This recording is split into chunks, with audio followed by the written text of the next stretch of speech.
ես Հայկ Աղայանն եմ, այսօր կնայենք մեր հողը լավն է, թե չէ, մեզ դրա համար պետք է մեր հողը, ջուր և բանկա։ Սկզբում ջուրը լցնում ենք բանկայի մեջ։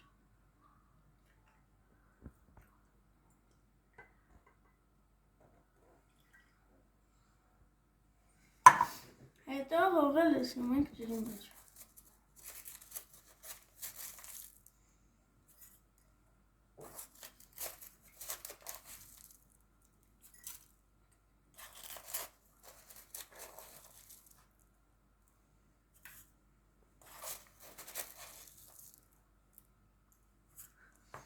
Իսկ հիմա խառնում ենք։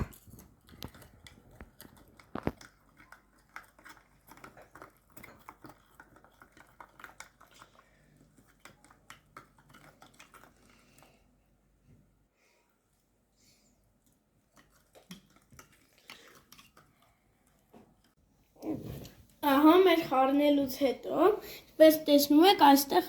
կավը մնացել է մեջտեղը, դա կավն է, իսկ վերևը ելել է հումուսը, որը ստացվում է կենդանիների մնացորդից և թփերից, բաներից։